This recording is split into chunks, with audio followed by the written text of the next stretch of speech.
গতকাল সাইদি সাহেব মারা গেছেন না? ওনার ভক্ত কি বাংলাদেশে কম আছে?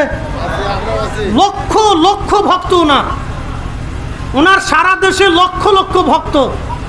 ওনার কবরে পানি উঠলো, বৃষ্টি নামলো, তারপরেও কি জানাজা বাতিল হয়েছে?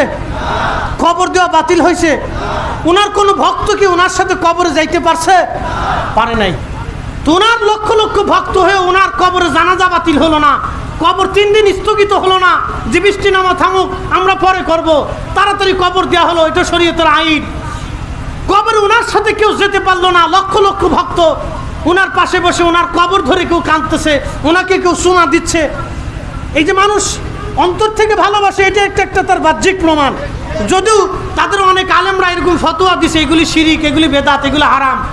আমরা আল্লাহর ওলিদের মাজার জিয়ারতকে আমরা ভালোবাসি, শাহজালালকে ভালোবাসি, শাহপরানকে ভালোবাসি, আমরা আল্লাহর ওলিদেরকে ভালোবাসি। কথা বলেন ঠিক কিনা? আমরা তাদের জিয়ারত মানি, তাদের জিয়ারতে বসে দোয়া করতে মানি, কিন্তু চুনা দিতে, সিজদা দিতে, শিরিক করতে আমরা মানি না। আমরা শিরিকে বিশ্বাসী না, আমরা জিয়ারতে ভালোবাসায় বিশ্বাসী। ভালোবাসার টানে আমরা সুদূর 500 কিলোমিটার দূরে শাহজালালের মাজারে চলে আসি। কথা বলেন ঠিক কিনা? এটা ভালোবাসা থেকে বলতেছি।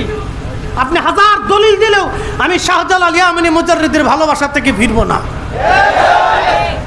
ফিরা যাবে? আচ্ছা, বাংলাদেশ স্বাধীন করার জন্য যুদ্ধ করছিল কারা?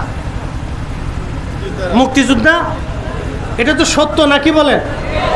তাহলে মুক্তিযোদ্ধারা এদেশের শ্রেষ্ঠ সন্তান।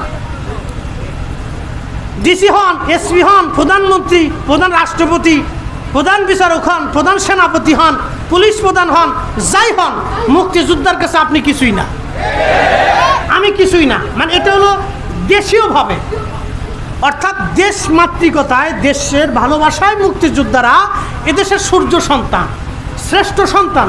আমরা তাদেরকে সর্বাধিক সম্মান করব, কারণ তারা যখন যুদ্ধ করেছিল আমার স্বাধীনতার জন্য, আমার মায়ের ইজ্জত বাঁচানোর জন্য, আমার বোনের ইজ্জত বাঁচানোর জন্য, আমার দেশের 1 ইঞ্চি মাটির জন্য তারা বুলেটের সামনে নিজের রক্তকে বিলিয়ে দিয়েছিল, জীবনের পরোয়া তারা করে নাই। ঠিক কিনা? ইসলাম এদেশে আমি আনি নাই, ইসলাম আমি আনি নাই।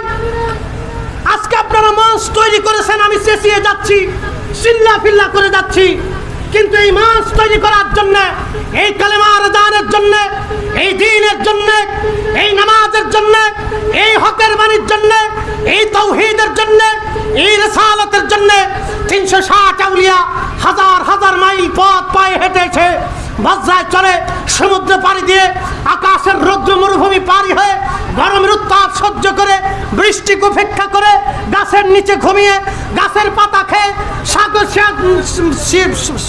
গাছের শিকড় বাকড় খেয়ে না খেয়ে, রৌদ্রের নিচে ঘুমিয়ে, হাজার মাইল পথ অতিক্রম পায়ে হেঁটে এই জমিনে যারা কালেমার আওয়াজ বুলন্দ করে, ইসলামের পতাকা সমুন্নত করে, এই মাটির নিচে যারা ঘুমাইল, তারা হলো ইসলামের মুক্তিযোদ্ধা। কথা বলেন ঠিক কিনা? আমি কি খারাপ বলছি? তাহলে উমরা হলেন ইসলামের শ্রেষ্ঠ সন্তান। জোরে বলেন, ইসলামের শ্রেষ্ঠ সন্তান উমরা। উমরা আমাদের কাছে সর্বাধিক সম্মানের প্রিয়, ইজ্জতের পাত্র। আপনাকে ইজ্জত করতে হবে, এটা হলো কৃতজ্ঞতা। ওনা কিন্তু আমাদের সম্মানের মুখাফিক কিনা ভাই। একটা মানুষ যদি শাহজালাল রহমাতুল্লাহ জিয়ারতে না যায়, কসম খুদার, উনি যে ইয়ামানি মুজাররিদি সুলতানে আউলিয়া, উনি যে আল্লাহর ওলি, এখান থেকে নিচে আর কোনোদিন নামবে না।